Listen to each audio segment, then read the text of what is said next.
language. You will see a globe, and then you can choose Russian, Polish, Spanish, Hebrew, or German. And then to you, Lopandore. Hi, everybody. So good to see you all. Well, actually, I cannot see you all because for some reason you multiplied from our last course. So, yeah, we'll start again and we'll get to know each other. It will be more intimate, I can promise you that, because for some reason, that's how the Zooms goes. You know, we start at a certain number and then we go down.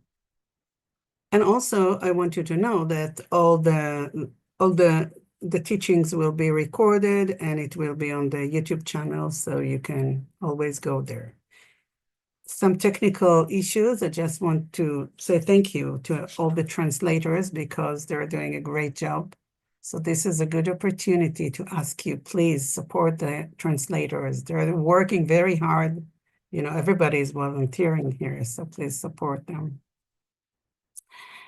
Also about the format of the course, I want just to give a brief explanation. We'll be doing today a 1.5 hour session, and because this is more of an introduction, and then the following week, next week, we're not going to have a class because it's one day before Christmas and everybody's traveling.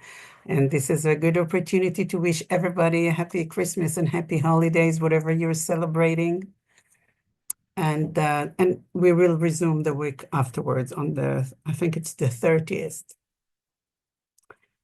While we will be starting on the 30th, we'll start every week. We'll be concentrating on one Buddha, okay, on one emotion that we want to transform into something else.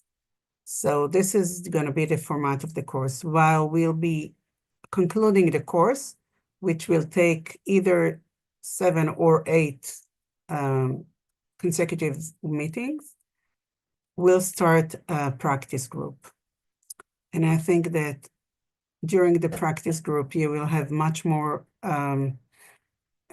an opportunity to dive into more, we'll say, introspective kind of view that you can do that, okay? So this is some kind of informative information about what will happen in the course. And we're going to start now, and we're going to do that while yesterday we had a Tantra class, and Lamala showed up. All of a sudden, she showed up and, you know, spoke with some of the students that were there. It was very inspiring. So I want to start with the lineage prayer, because for me, having the lineage prayer with Lamalina, it's always the best way to do the connection with her. If there's somebody who can put the link to the lineage prayer, I'll appreciate that. Put it in the chat. It will be appreciated if you want to share with that.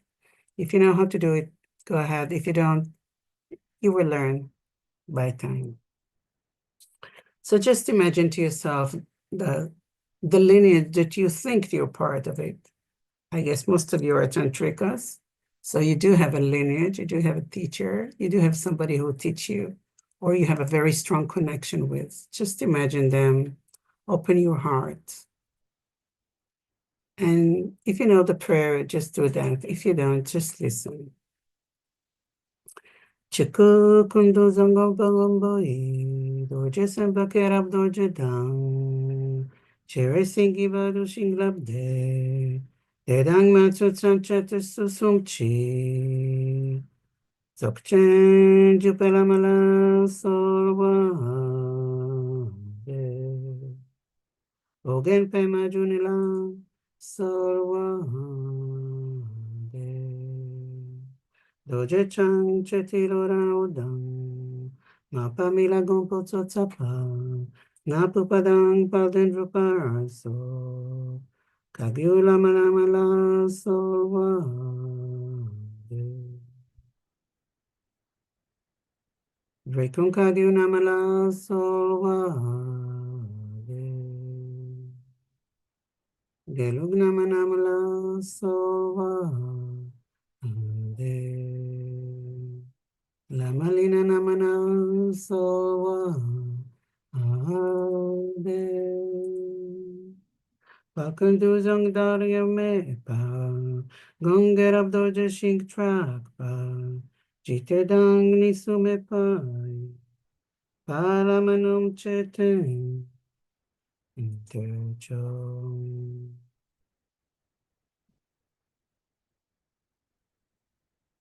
So this prayer is combination of the lineage prayer, the Guru Yoga, the bodhicitta, and the refuge.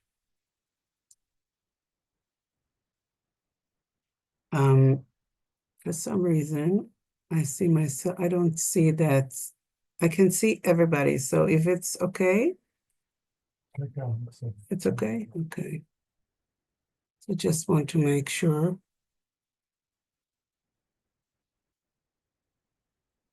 Because I don't see myself. Yeah, for the recording, we are recording you only, Okay. and Okay. the participants are not visible. Okay. So why working with emotions? Why do we need to work with our emotions? I mean, we always feel something, right? We do have some kind of emotions. So why working with them? So basically, from the perspective of the Buddhist practice, working with emotion has to do with working with what sometimes calls poison emotions, sometimes called negative emotions, afflictive emotions. In Sanskrit, they called kleshas.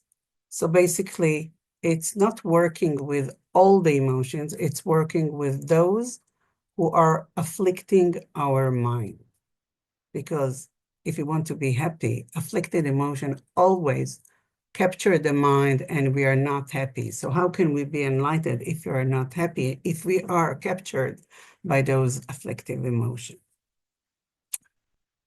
So, if you have been practicing Hinayana or Mahayana, so you know that you want to change the way you think in order to work with those emotions and not to transform, to change it into another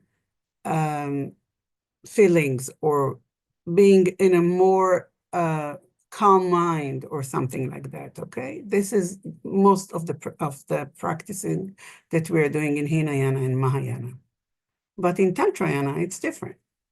We're not just working with those emotions. What we want to do is we want to work with those emotions, and in order to transform them into what we called wisdom. Okay, it can be wisdom, it can be esoteric. Sometimes there are different names for this transformation. Well, there is another level. So we know the level of the Hinayana and the Mahayana, and now we know the level of the Tantrayana or Vajrayana. But there is another level, which is in the Dzogchen perspective. And if, I don't know, some of you did the working with emotion course with Lamalina, you know that in this process, there were 4 steps in the Dzogchen practice. The first and the second one that we'll go over that is the Tantrayana perspective, but then there were other 2 stages that were part of the Dzogchen practice. It was what Lamalina calls undressing and then releasing. Okay, those are the 2 stages that has to do with the Dzogchen practice. In this course, we're not going to concentrate on those 2 practices. Okay, the undressing and the releasing will not be the aim of this course. And the reason, when I spoke with Lamalina a few months ago about this, what is happening is that she asked me to elaborate on the 2 first stages, because when we were when she did the retreat of the working with emotions, she could see that people do not know how to work with the first two stages. So, sort of speech, you can say that this is a preparation for the further retreat that working with emotion with Lama Lina about Dzogchen. This is only part of the preparation, because there is another part. If you have registered to this course, the Working with Emotion with Lama Lina, you know that our prerequisite for this course, the prerequisite is that you will practice at least 2 years of Dzogchen, and that you already did the working with thoughts retreat. And the reasons for that, because you need to working with thoughts in the last two stages, the undressing and the releasing. So if you don't know how to do that, you will not succeed in this retreat. Nothing will happen there. So those two preparation, if you want to do the working with emotions in Lama Lina in the future, so this will be a very good support for you practice and also practicing Dzogchen, okay? The working with thoughts and, try to understand how to practice Dzogchen from the Dzogchen perspective, okay? Not the Tantric perspective. And I want to make that clear, because some people thought that we might have a situation of, some kind of not aligned with the Dzogchen, and we are not going to concentrate on the Dzogchen perspective, not in the next few classes, and not in the practice group. For that, we have others, okay?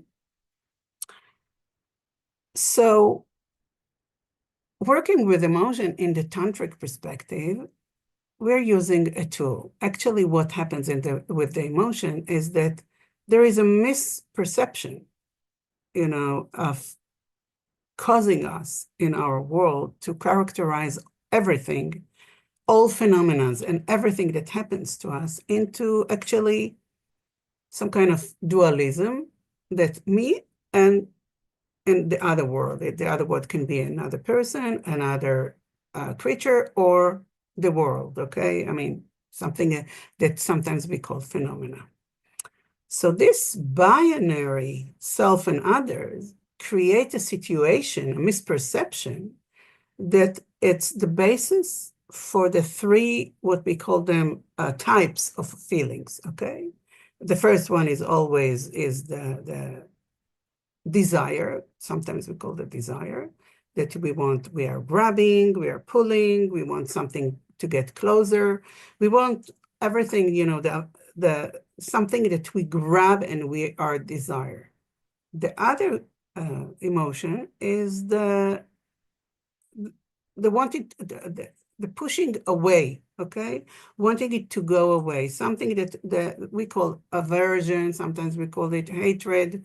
So there is many names for that. So dislike or pushing or some kind of sort of this kind of emotion. And then we have the third one, which can be either natural, sometimes we call it ignorance.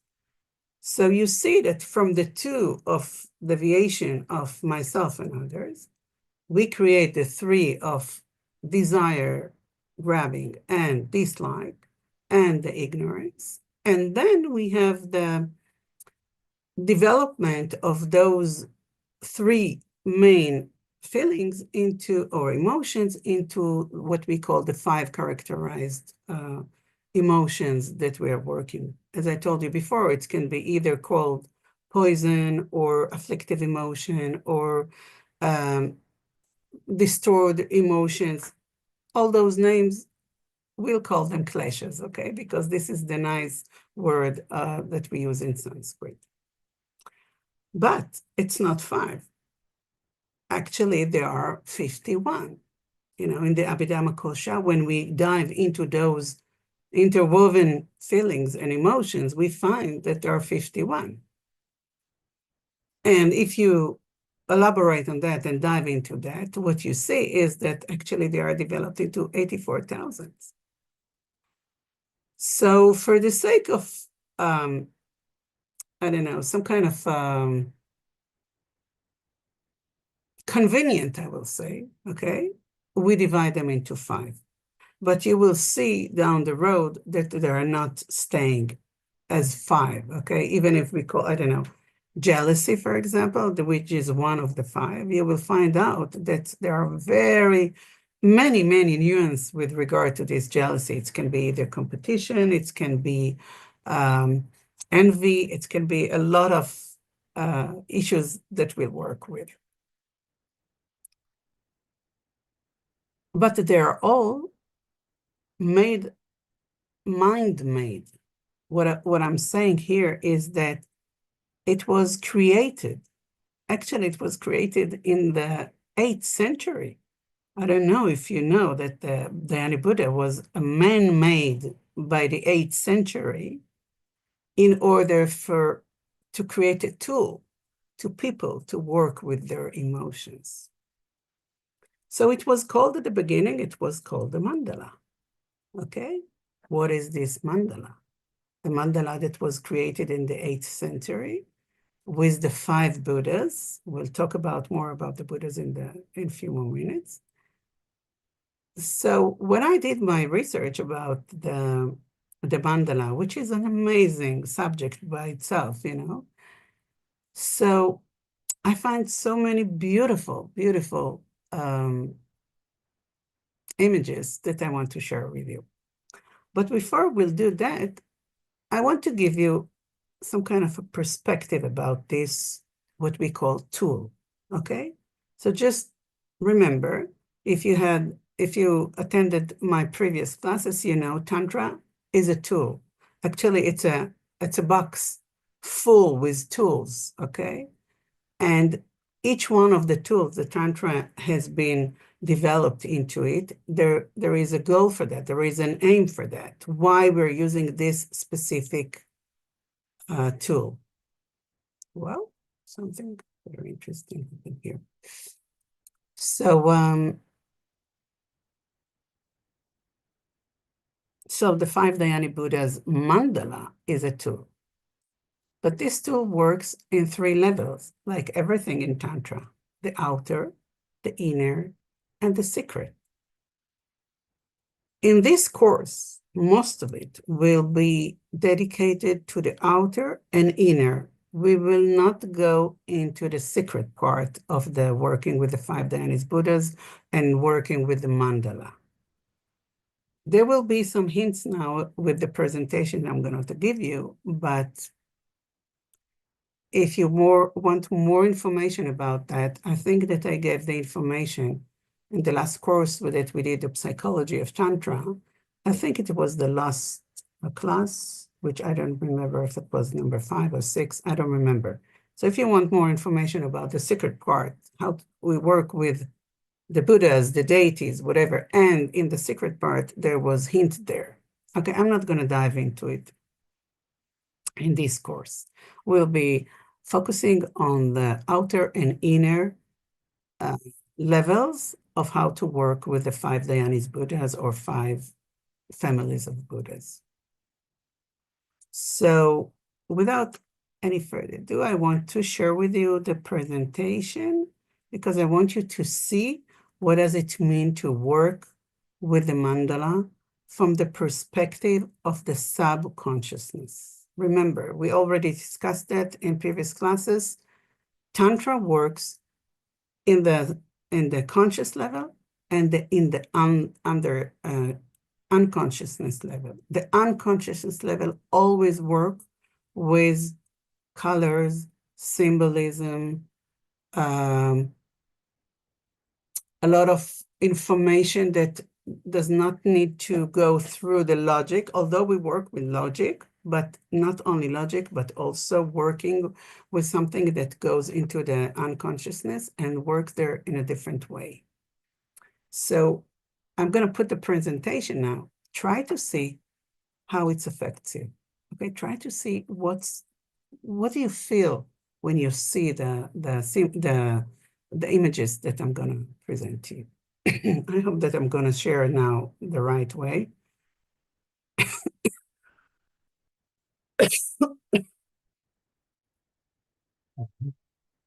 Okay. Wow. I think it was the first time. Okay. So what you can see here is there is an image. I think it's a very common image of the five Dhyanis Buddhas. So you see from the right to the left, you see the green. I'm not going to give them names right now. You see the green, red, white, blue, and gold. I don't like to say yellow. It's the gold Buddha. What you also can see that each one of them has a different mudra. What does it mean, mudra? Mudra is the gesture of the hands. When you look at each one of them, there is a different feeling that you have with that. So if I'll take away the colors, what we're going to see is those Buddhas. Here, those are sculptures of the Buddhas. So you don't see the colors, but each one of them is, the Buddha that I showed you before.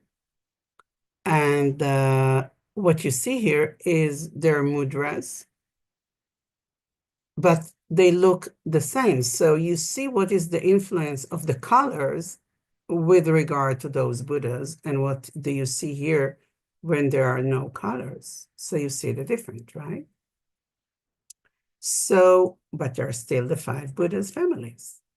And here what we see them in a line. This line is, just presenting them. As I told you, in the 8th century, what happened is that it was presented in a different way. We can see that here. It was presented not only as each Buddha and his color and his mudras, but also a lot of symbolisms going on here. It's very elaborated symbolism. I'm not going to go, of course, right now with everything here. But you see, this is so rich and full. Okay. And then there is a different presentation. Now we don't see them in a line. Okay. We see them in a circle, which actually the word mandala is a circle. Man is mind. Dala is a circle. So mind, circle. So what we see here now, there is a representation of those Buddhas in a different mode. Now we don't see them anymore as, just a presentation of a line of those Buddha, just an introduction to them. Now they have some kind of a form, and in the form in the mind. So the mandala is not only, it's not only presenting the name of the Buddha or maybe his mudra or other symbolism. Now we see them together. Just remember that this is the mind, this is the world, the external world and the internal world, okay? The mind and the external phenomena. That's, as I told you, in the 8th century, that was the first time it was represented like that in the Tibetan Buddhism. I mean, in the Indian Buddhism, there was no working with the five Buddhas. The mandala started in the Indian, and then developed into Indian Buddhism, and then developed into Tibetan Buddhism. So only the Tibetan Buddhism in the 8th century by Padmasambhava was the first time that was introduced. So you see now there is another, a different way of representing the same Buddhas. Now, here also we have a mandala of them. And here we have another mandala. But do you feel the difference between internally inside of you? Do you feel the difference when you watch this mandala and this mandala? It's not just from artistic point of view. It has an influence on our prana, on our internal energy. And then here, do you see the Buddhas? But that became what we know now in the world as the mandala. That's the mandala. So you see the representation of the Buddhas here. You see them in colors. You see the internal circle, and then the square around that. And what you see is on the bottom, you see the white. On the left, you see the gold. On the top, you see the red. And on the right side, you see the green one. So, except from one mandala, every deity and every yidam now has a mandala, and all of them have a representation of the five Buddhas family, except Kala Chakra, and I'm not going to talk about Kala Chakra, okay? So what you see here is all of a sudden we see a mandala, and the mandala is full with a lot of symbolism, and you see the five Dhyanis Buddhas, but you don't see the representation of the Buddha like we did before. And if you have been going through any empowerment or initiation for the Anuttara Yoga Tantra, there was a use of this or clothes similar to this one as being picked of your family. Do you remember? You had to put either a flower and to drop it on that, and maybe the lama that was giving the initiation or the empowerment, what he was doing, he was asking somebody, you know, to come and say, okay, you will be representing all the female that are in the audience, and please hold the flower or the stick, sometimes if it's a stick, and just drop it on the mandala. And when the flower or the stick drop on the mandala, you know that you belong. I'm not going to talk about what does it mean to belong. You belong to this type of family, either the green, the yellow, the white, or the blue, or the red. You don't see the blue here because in this mandala you don't see it, but usually the white or the blue are in the center. So there is another use for these too, right? Now we don't see the Buddhas. What you see here, I mean, it's not such a good picture, but I wanted to give you some kind of an example. This is a sand mandala. So you see the mandala. My husband and myself, we were attending in 2011 the Kala Chakra initiation, and during the whole 10 or 11 days, I don't remember, there were monks that were doing sand mandala 24 hours in shifts for the whole period of time. So they were building this. In order to build that, it's not just from an artistic point of view, you have to feel that in your body, in I'll say the secret part of the working with the mandala. And then by the end, what are you going to do with that? They just, you know, His Holiness approach the mandala. You know, you see that there are here some kind of around it, you see some glasses. So the whole audience, thousands of people, tens of thousands of people were going around and watching the mandala. And then by the end, he came with his vajra and just, and the mandala was destroyed. Those 24 hours of 10 or 11 days that those monks were building it was destroyed. So actually what he was destroying, he was not destroying the picture, he was not destroying the art of the mandala, he was destroying what it represents. And from that, something new has been developed or transformed to something new. So most probably you know this, it's called double vajra, okay? That it's a representation that we see in many places. Those who are doing a long retreat or what we call lerung retreat know that they put it under their cushion during the whole retreat. But what you can see now here, it's representation of the five Buddhas family. You see the colors. The color is the representation. Maybe you saw, or maybe you already had this kind of what we call the Vajrayana hat. But what you see here is if a lama is wearing this hat while he's doing the initiation or any ritual, he transformed the five afflictive emotion into the five wisdoms And he accomplished that, and he wears this hat or this symbolism. Okay, so this is also something that's called mandala. So you see, there are many objects that we call the mandala, and mandala that accumulate or holds the 5 family Buddhas. So maybe you know this presentation that, we offer mandala. Sometimes we do it with mudra, right? Sometimes we do it with mudra and with the mala. And sometimes we do it in a very ritualic way. This is the way we do it, in a very ritualic way. But if you look to the left side of the screen, what you see is that here it's a 3-dimension, right? The gold mandala. But what we see here, it's if we take a presentation of the flat mandala and we build it up as a 3rd dimension, that's how it's going to look. That's also a mandala. Did you know that a stupa actually is a mandala? Here I just took one part of the mandala, because stupa, to learn what does it mean, the stupa, again, it's a representation of a lot of issues that has to do with the 5 Dhyanic Buddhas.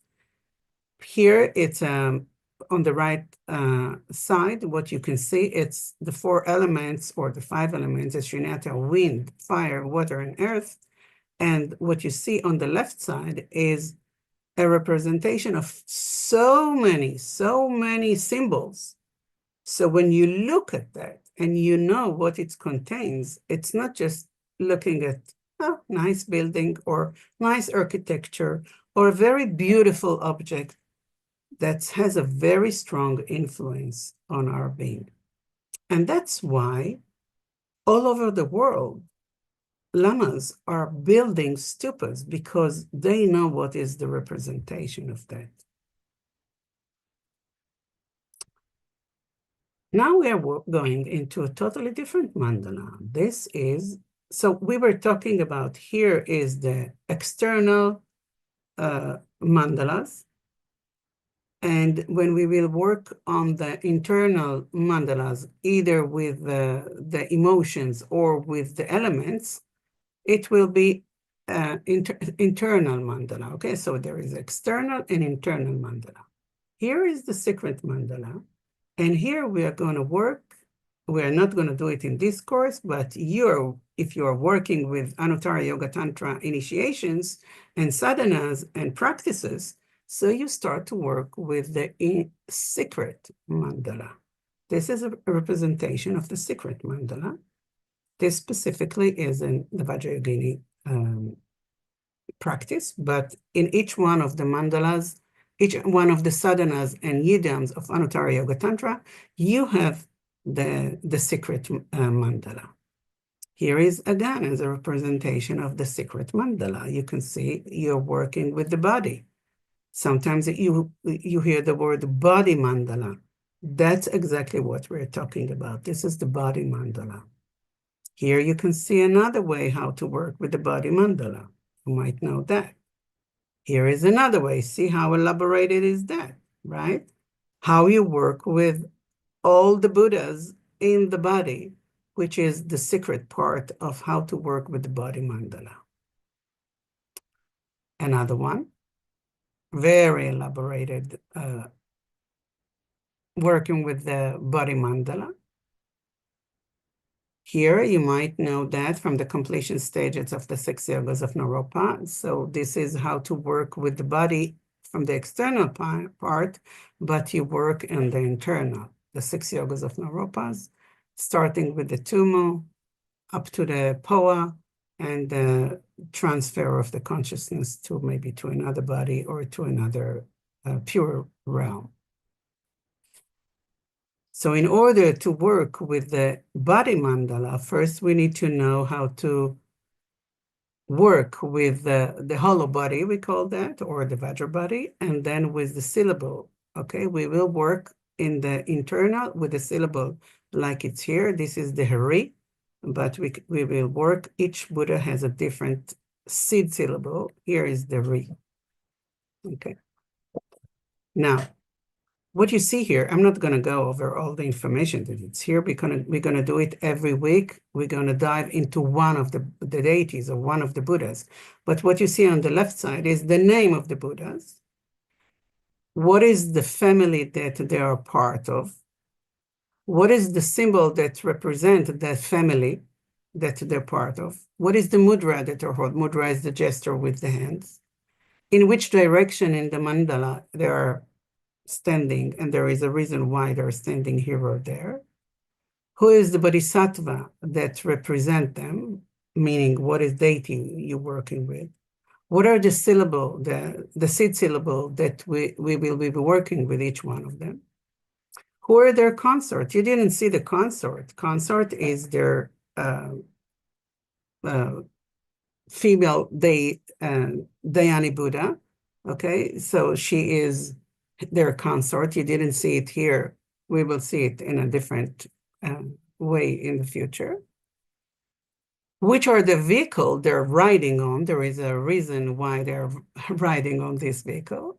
And what are the aggregate they're representing? What you see that you don't see here, you don't see the emotion, right? Like, for example, the Amoghasiddhi, the last one, his main emotion, afflicted emotion that we're talking about is the jealousy, the envy, the competition, and others that in the same family. And when we work with those emotions and when we transform them, okay, there is a way to transform them. When we transform them, we transform them into the wisdom, okay? So then when you're in the wisdom, so you accomplished the Amoghasiddhi, you accomplished the wisdom of Amoghasiddhi, which is the completion, the all completion wisdom. So you see, a lot of information is here. So what are we going to do is that we're going to learn that step by step. Don't worry. It seems now a lot of information, but we're going to go every week. We're going to go with each one of the Buddhas. We learn all the information that has to do with that, but we're not here in order to be a scholar. We're here to work and try to do the work, the internal work, in order to transform those emotions into the wisdom. That's why we have decided that it's going to take about 2 months, and then we'll have the practice group. If it was so easy that you will transform all the clashes into the wisdoms in a week or 8 weeks or even, I don't know, a year, so we will have thousands of Buddhas around us. Maybe we do have, maybe you all transformed that, I don't know. So I hope that you find it fascinating like I do. I think it's fascinating. And what we're going to use during the retreat is, during the teachings, is that we're going to use a lot of information and a lot of practices that I was practicing with my amazing teachers that gave me this, all these practices. As some of you may know, I practice them most of the time. I practice them in retreat, but in retreat, I will say, in the retreat, it's like being on the cushion. You don't have to be in retreat. You can be on the cushion in order to work with that. But the main practice is on a daily basis, is when you go out and about and you all of a sudden you have an encounter, some kind of a strong feeling. If you didn't practice that on the cushion, the chances that you will be able to work with that on a daily basis will be very, very low chances, okay? So we do have some practices to do on the cushion in order to be able to confront or to be able to work with those when we're going in the outer world. So, well, actually, there is some kind of an equation. It's like a formula.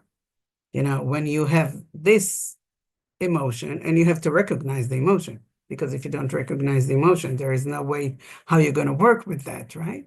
So there is a formula that to recognize the emotion and then how to transform it in order to be able to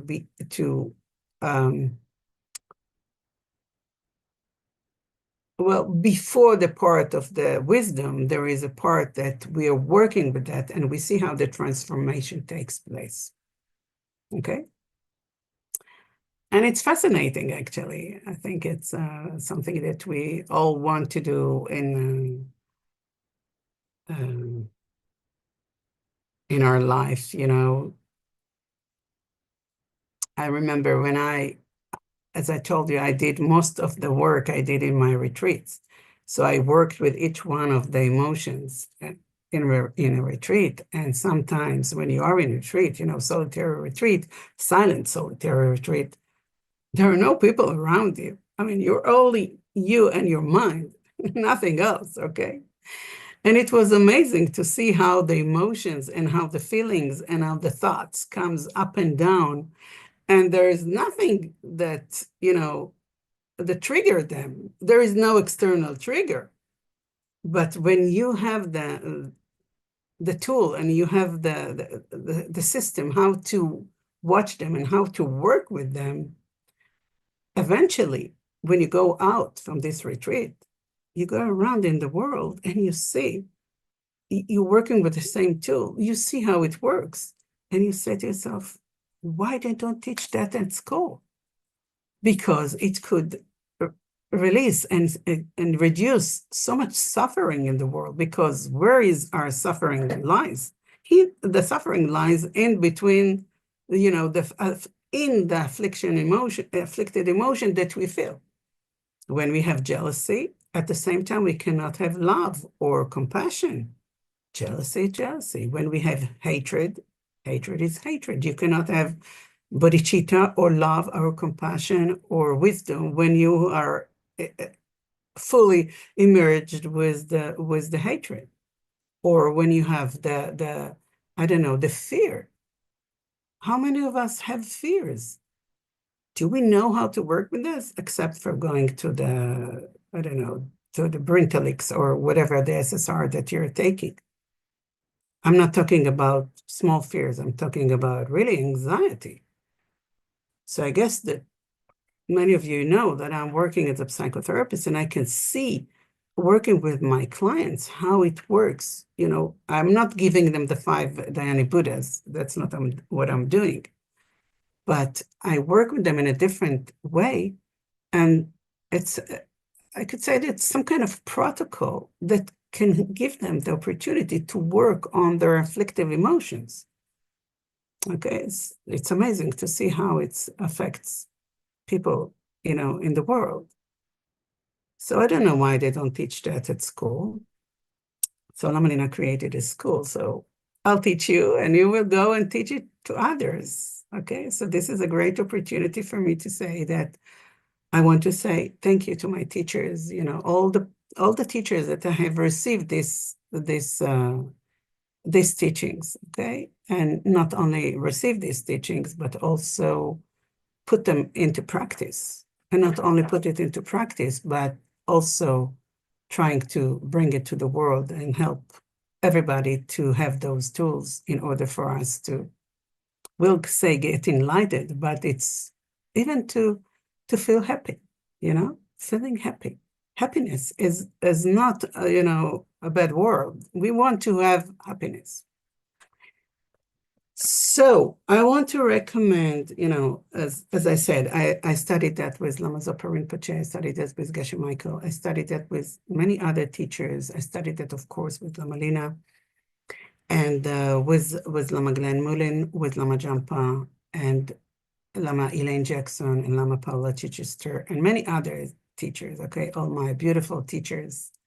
But I do want to say I studied that more thoroughly with Lama Robert Priest, I had the opportunity not only to be his student, but also to be his patient, because he is a psychotherapist.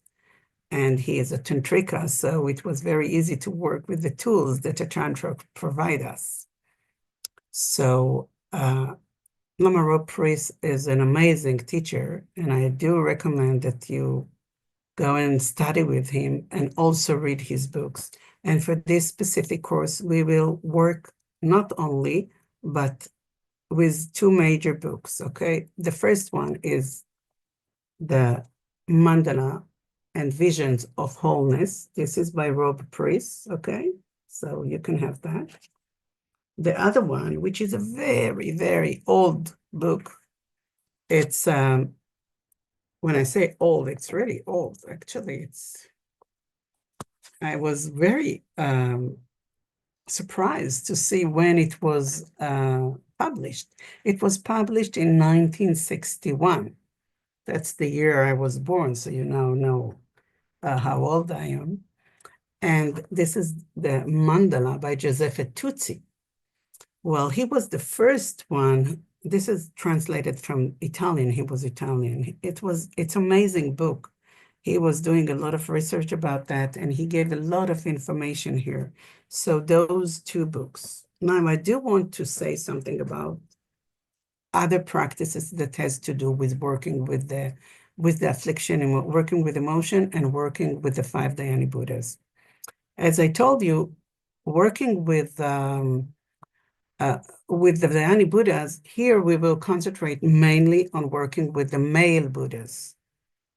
We will not go to work with the concert Buddhas, but Lama Tsultrim, if you want to work on the more of the female energy, Lama Tsultrim Leone has developed a very, I would say, very elaborated system how to work with the mandala of the 5 wisdom dakini, not the 5 wisdom Buddhas, the 5 wisdom dakinis. So I did a course one with her, and this is the manual from this course. So if you want, you can find her online and do the courses that she is providing. So this is also something that you can attend.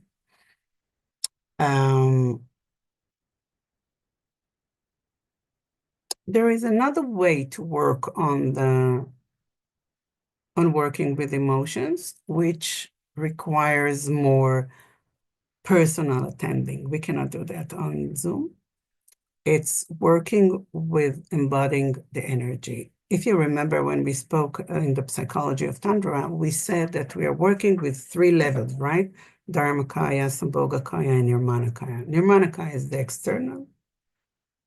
I would say Sambhogakaya is the internal, and the Dharmakaya can be the more secret, but we want to embody all the 3 together. So working with the Sambhogakaya is mostly working with the energies. And to work with the energy, we need to embody that in the body. Well, we can do that online, but it will never be the same like working, even moving, moving in the space around us. And for some of you, I know that you are participating in the Vajra dance. Vajra dance is, well, actually, in the Vajrayana, there are dances that working with a lot of energies, okay? It's something very beautiful. They are working with the mandalas. Maybe you saw the mandalas there. So Lama, my Namkhai Norbu Rinpoche brought to the world the Vajra dance on the mandala, okay? So beside the fact that at the beginning you have to learn the choreography of the dancing, because you know where to put the leg, how to hold the hand, how you turn around, and whatever the dance and the music goes around. Always the music is with chanting, but after a while, when you do have that, what you have is the feeling inside. So you are in the Sambhogakaya. Okay, you feel the energy that it's doing the transformation that we're talking about, okay? So if around your house, there is a chance, there is a teacher from the Dzogchen community of Namkhai Norbu Rinpoche who is doing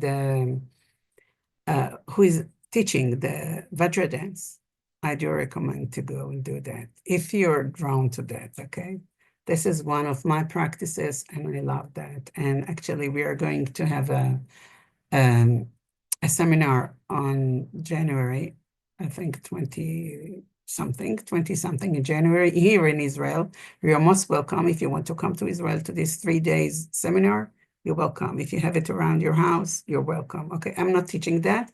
That's a friend of mine, very good, very dear friend, Jacob. He is going to teach that.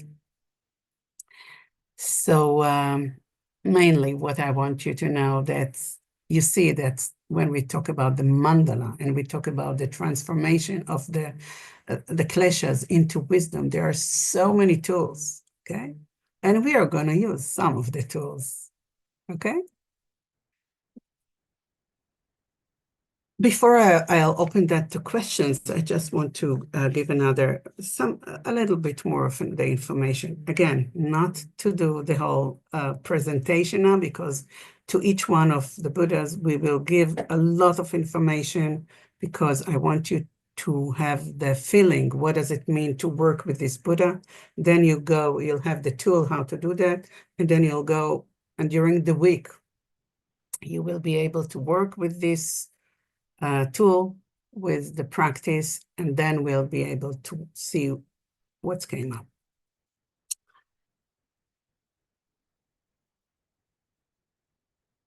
Okay, let me see what else do I want to say here. Okay, so basically we will be using the mandala, like what you saw, the round mandala with the 5 Dhyanic Buddhas. We will be using that as a map. At the beginning, we'll start as always, in the tantric, in the Buddhist tantric, we always start in the east.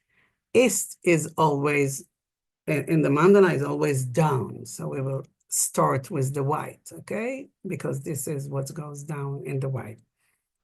But there is a Buddha in the center.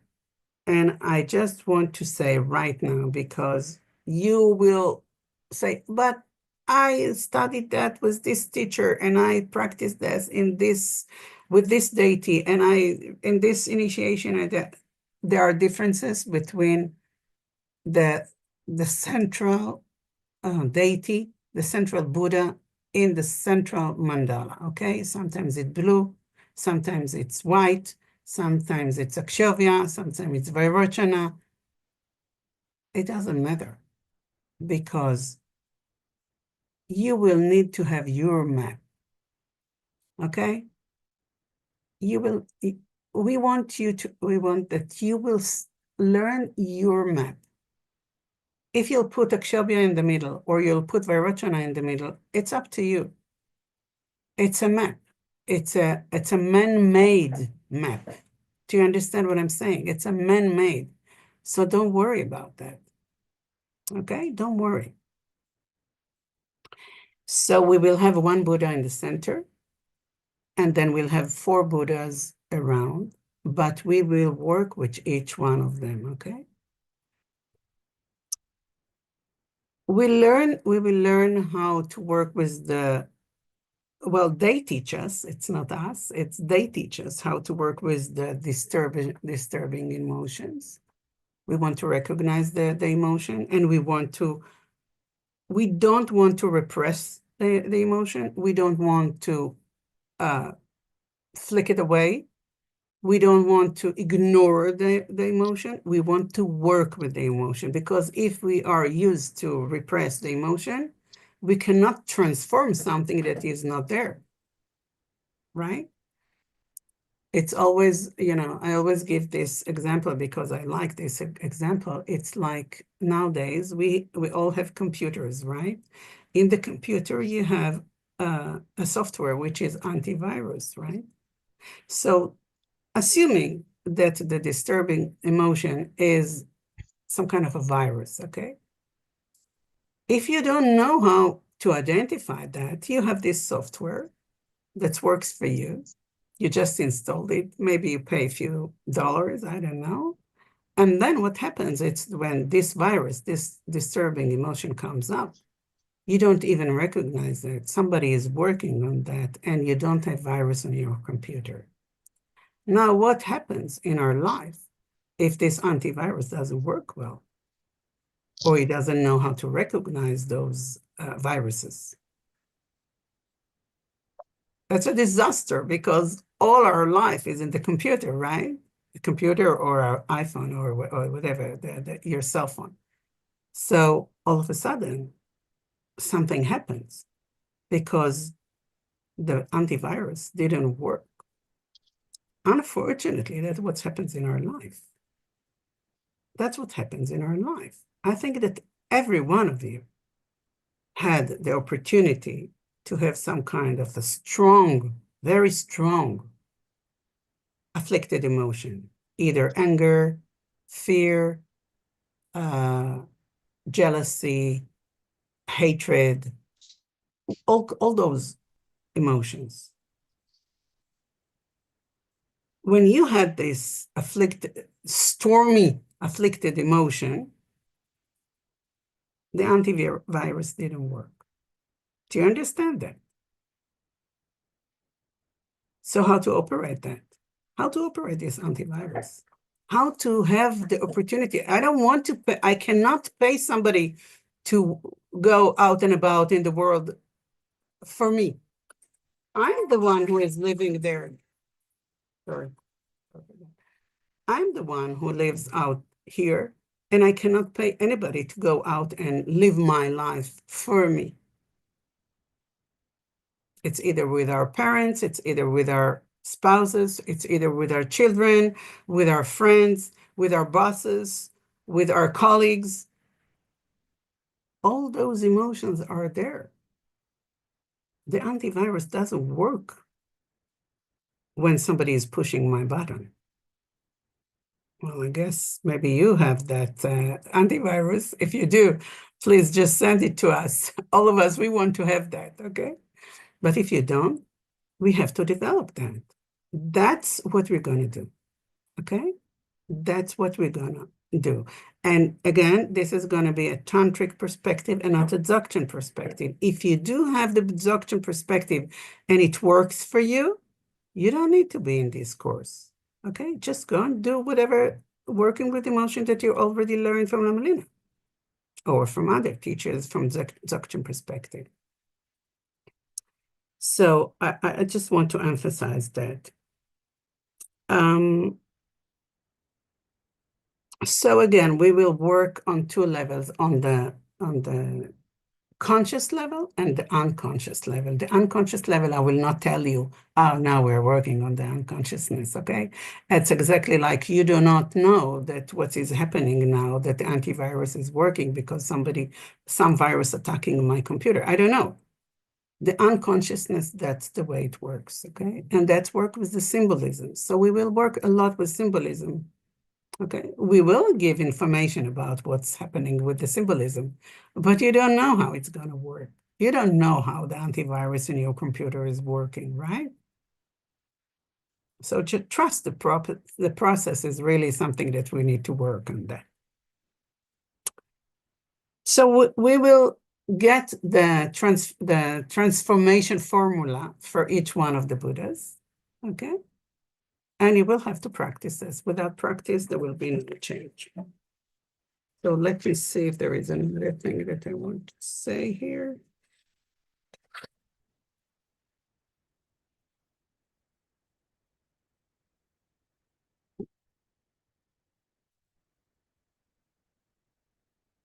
Okay.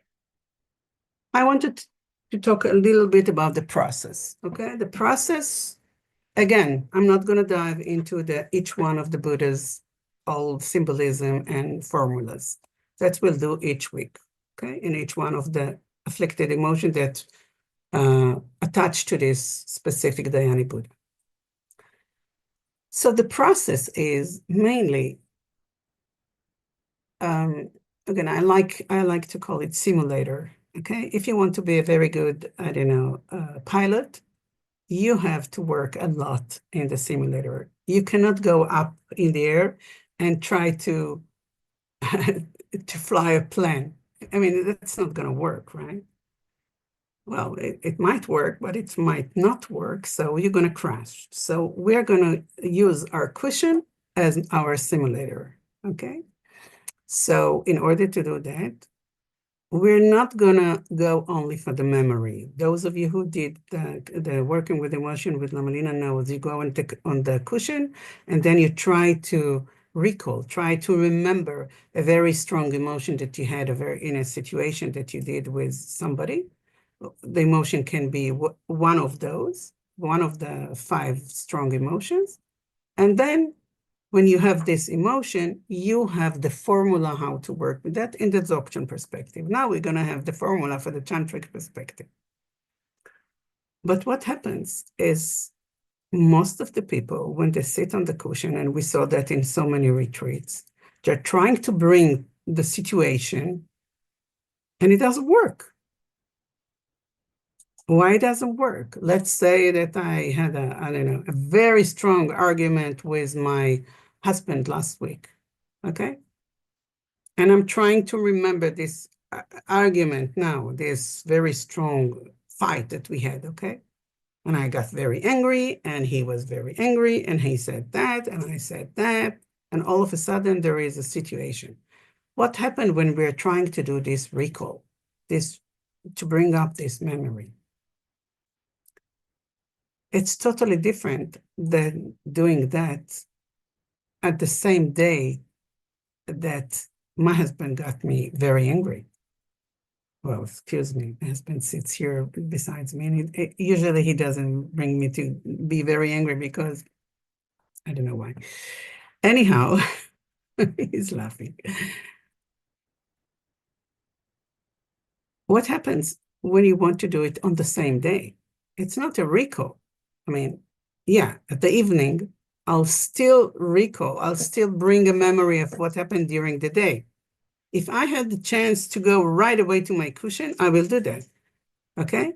But most of us, we have life, so we don't. So I'll put it on my cushion, and then I'll have to work with that. So it's a little different, okay? Because I want you to work on a daily basis. Well, I will say maybe collecting experiences. And I'm sure that when you live in the world during the week, and a week, you have many opportunities to strong feelings. Either it can be anger, jealousy, I don't know, envy, hatred, fear. There are different levels. I mean, you can have an anxiety or you can have a small fear. Oh, I'm afraid that,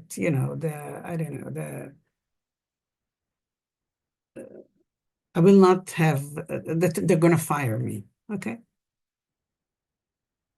Or I have already been fired and I'm afraid that I'm losing all my money and I will not have food to give my children on the next morning. You see, that's a different fear, right? So there is a scale, and we will learn how to work with the scale.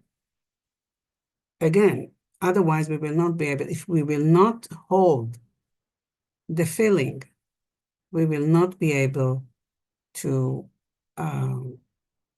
transform it into the wisdom.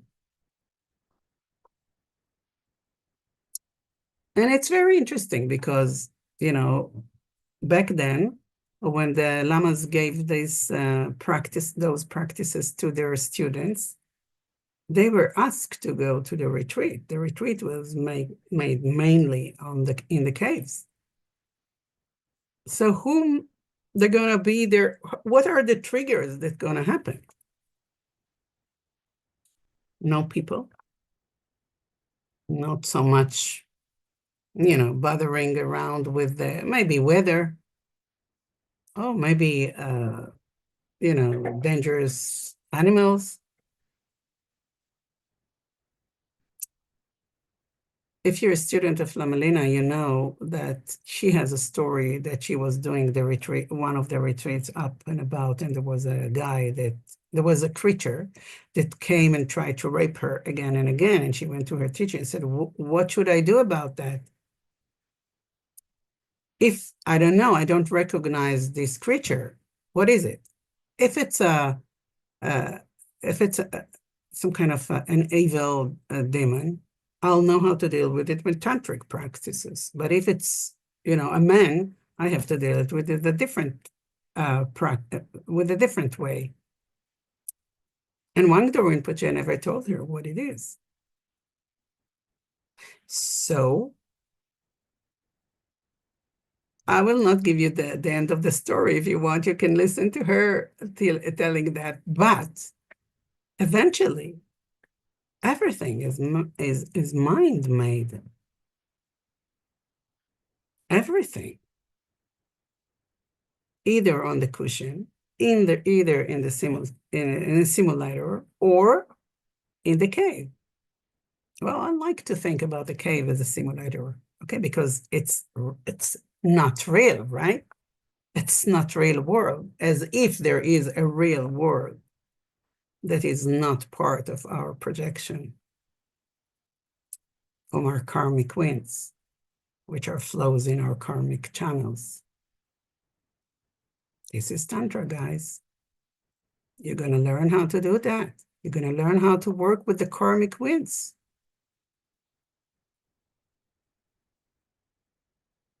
It's not easy.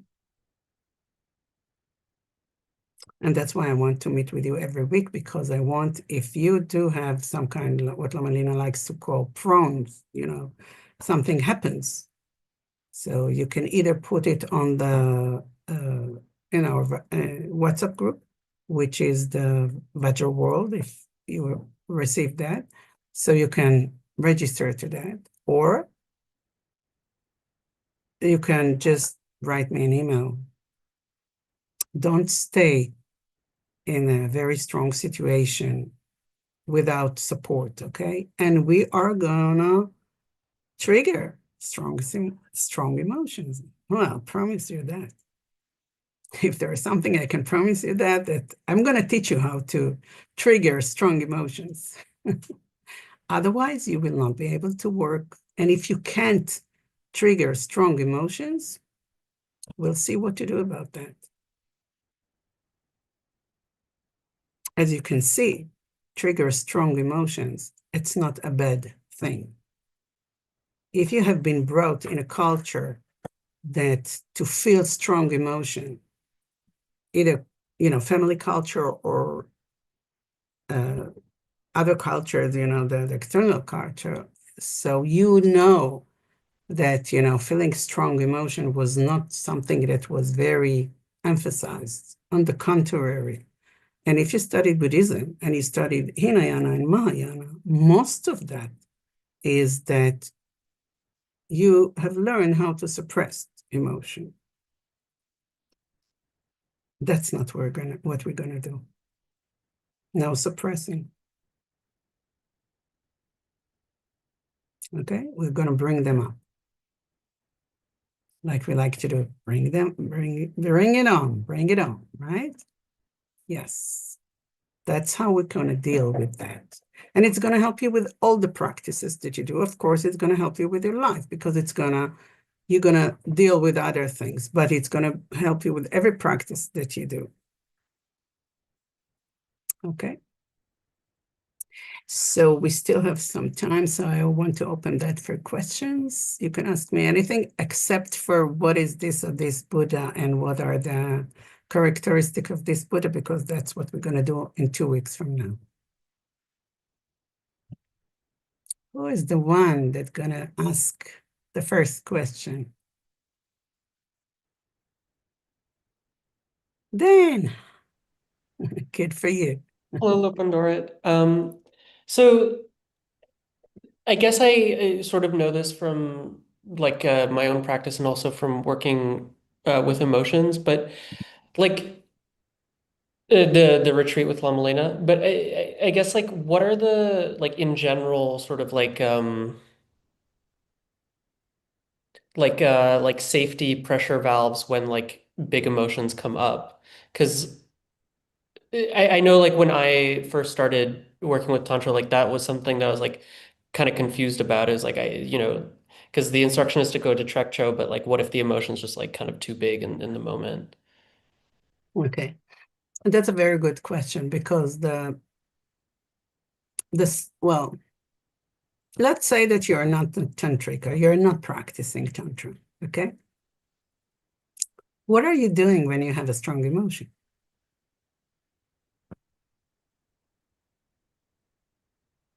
Acting it out. Acting out. So your antivirus didn't work, right? So that's the default, right? The default of the computer is to act out because that's what we all do. What you were taught to do, not to act out. Cultural wise, psychological wise, what you were told to do when you have a strong emotion. Me specifically, or Yeah, you specifically. No? I guess like culturally it's, be a good boy, like don't listen to what your emotions are saying. In other words, suppress the feelings, right? Yeah. Okay. I told you, you're not going to do that. So when you're asking for safety, safe zone or safe rope that you will hold to, what are you saying actually?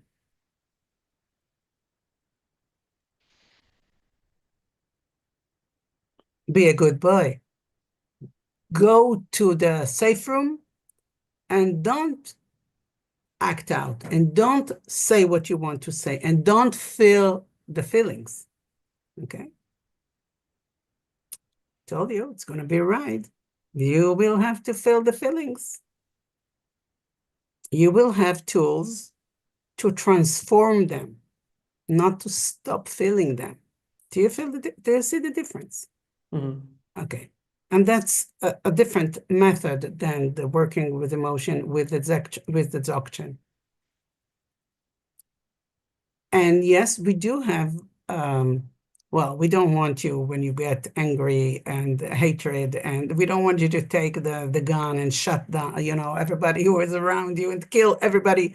That's not what we're wishing for. Okay, so we do have some safety words, okay, or safety boundaries. But unfortunately, most of us, I don't know about, most of you, but most of us are suppressing our feelings. So how can you transform something that you are suppressing? It's not there. You did not transform that. You suppressed that. And then you will be identifying by yourself. You don't need me for that. You will learn how to identify the way. It's funny. I hope that at the end of the day, when you'll find it, you'll laugh. When you find that you're doing the suppressing rather than the transformation, you will laugh. Not laugh at you or laugh at somebody else. It's laughing from the situation because it's funny. Okay? So no safe rooms. Not now. Okay, sorry. Yes, Joanna. Do you have any advice to how to hold on to emotions? Because I know I just kind of try and breeze them away, suppress them, I guess. But how do Suppress. you remember so you can use it on the cushion? Well, Any we'll advice? find out during the course. But in general, what we do when we have an emotion, a strong, very strong emotion, and it's either involve somebody else right now because somebody else is in our room and, it's towards this person, or sometimes, and I see that in my clinic, this is sometimes a strong emotion. It's not towards external person, but towards yourself. Where do you put the blame, for example, or the shame, internal blame? I mean, blaming others, I know, But where do you put the internal blame that you blame yourself or feeling shame, for example? That's a very strong emotion, That is strong. very strong emotion. Yes, yes. So, well, we will have to work with that because this is a very strong emotion, especially in the world. Oh, or what happens, you know, it's not in the Buddha, in the mandala of the five Dhyanis Buddhas, but one of the strongest emotion that has occurred in the last, I don't know, maybe 10 years, maybe less than 10 years. I don't remember where when they put it on the DSM. I don't remember. It's FOMO, fear of missing out. It's a very strong emotion. What are you doing? Usually you scroll the, I don't know, Facebook, Instagram, whatever, and then whoop, FOMO arises. There's nobody else around you, right? Nobody else, nothing, nobody did something to you. You just saw this beautiful, amazing woman on the beach, and you just came home from work, you know, and you can't have afford yourself to go to the Caribbean to do this holiday, and this strong emotion came up. Did you recognize this as a jealousy? Yeah, most of us didn't. Yes. Okay, so I want us to start to work with those emotions. It doesn't mean that I'm going to kill, you know, I'm going to kill, I don't know, Steve Jobs or already dead, but I don't know what's his name for Facebook, because he created this network. It's not going to work that way. You know, there is a new word now. There is a new disease because, you know, the DSM is, you know, those pathological diseases. So FOMO started, I don't remember, I think 6 or 7 years ago, they put the DSM in the FOMO in the DSM. But there is a new word now for FOBO, which is the FOMO is the fear of missing out, and FOBO is the fear of being out. It's not the same.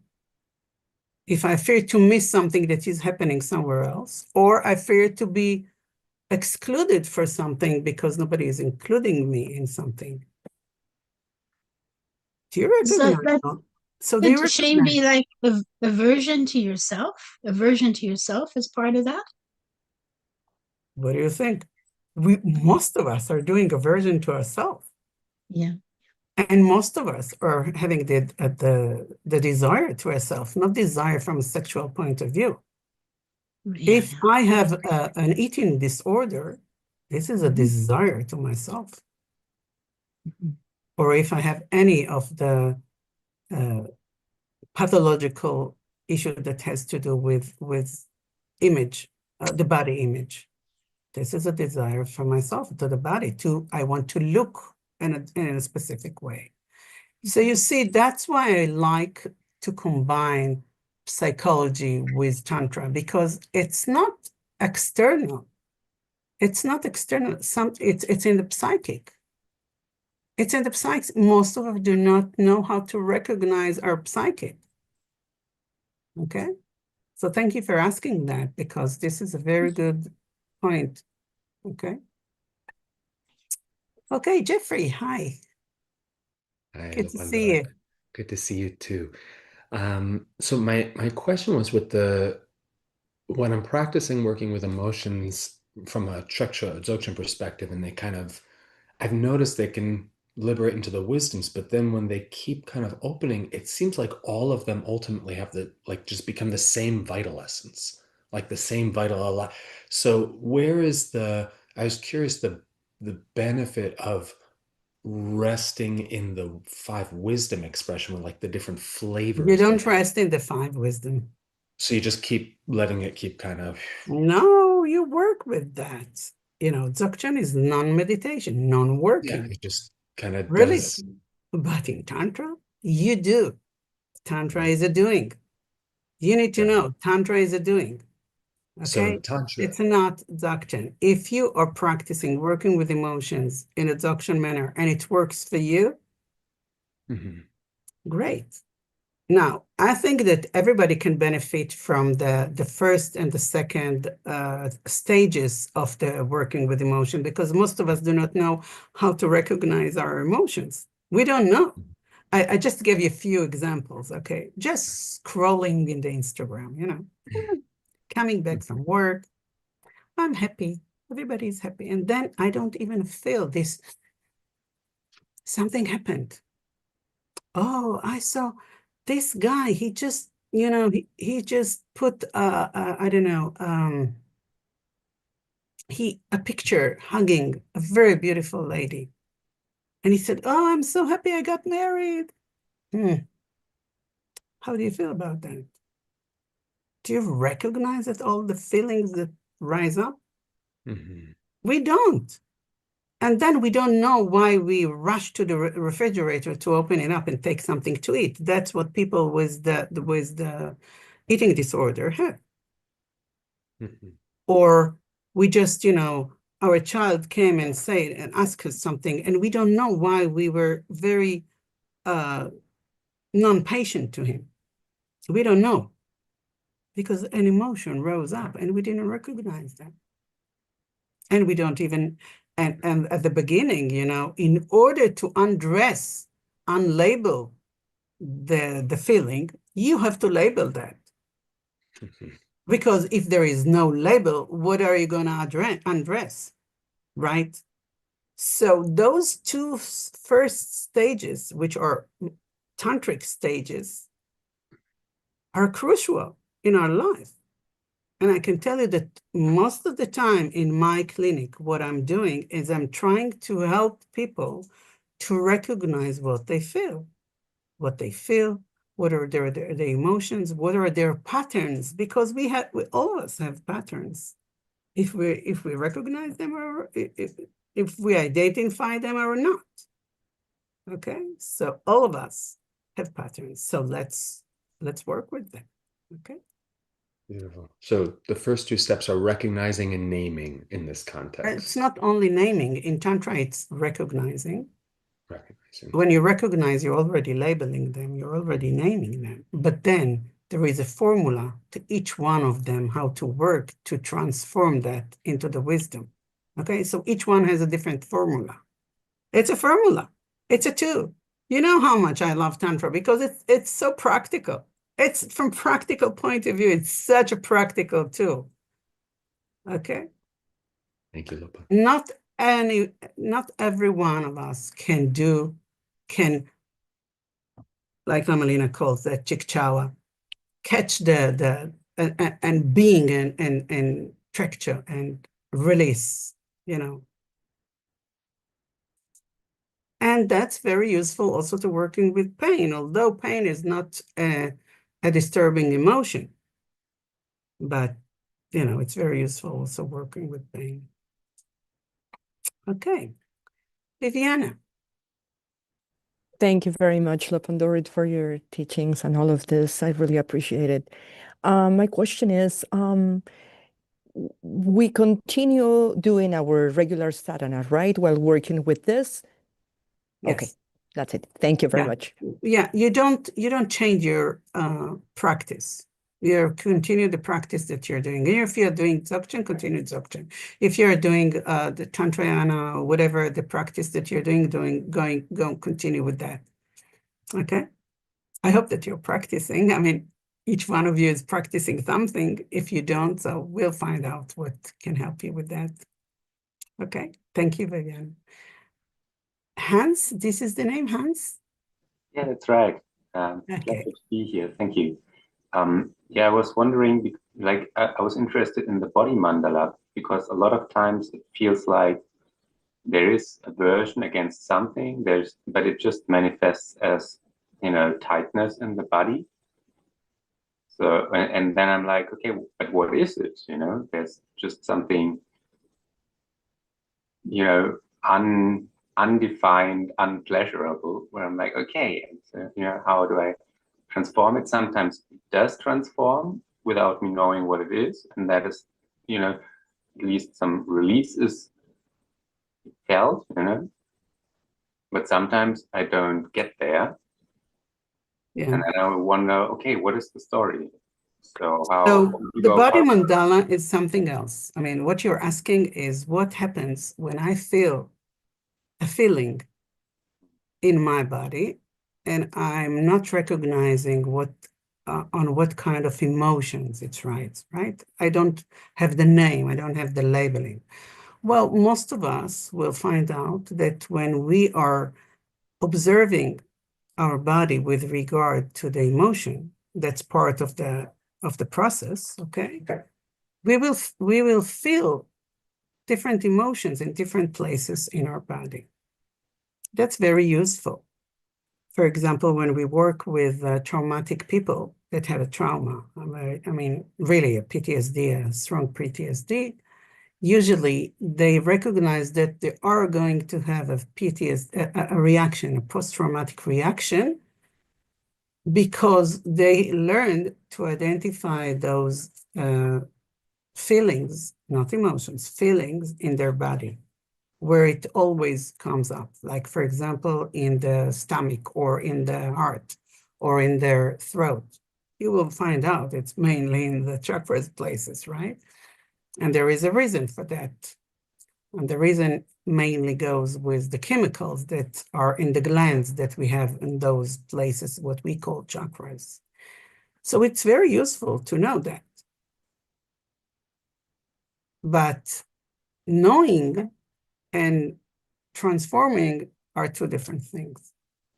Okay, so yes, we will work with those feelings as well, and we will not mix the name feelings and emotions, because feelings and emotions are not the same.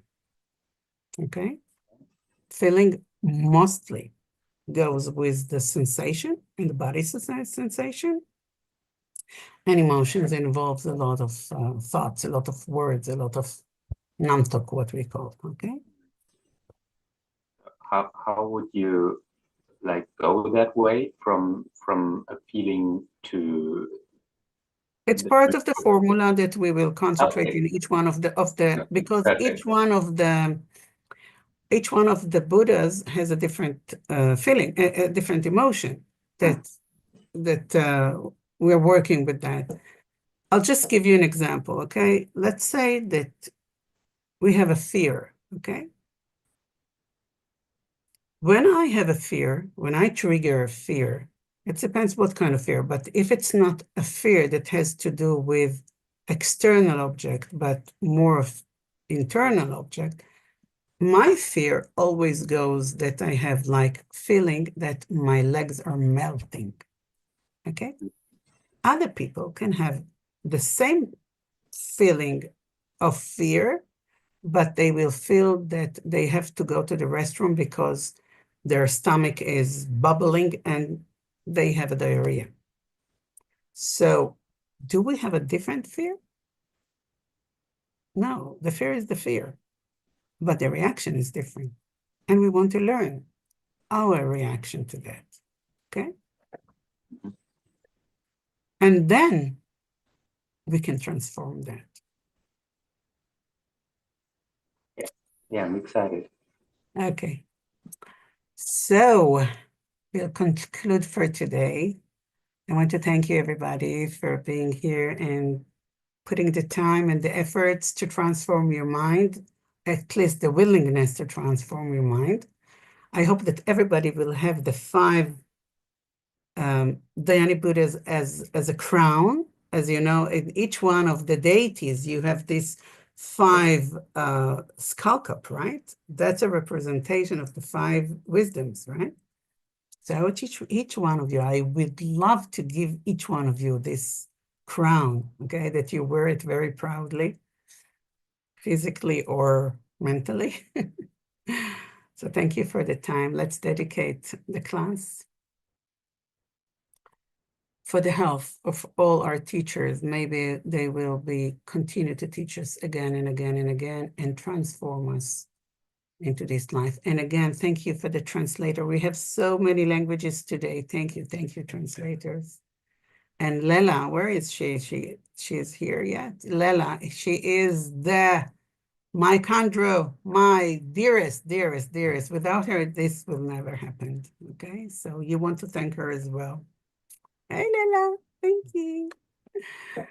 Okay, so Lela wearing my husband's picture. She just shut down her video, and this is my husband picture. This is very nice. So let's dedicate that. Gewadi Nyurdudan Chechi Salam Gopasho.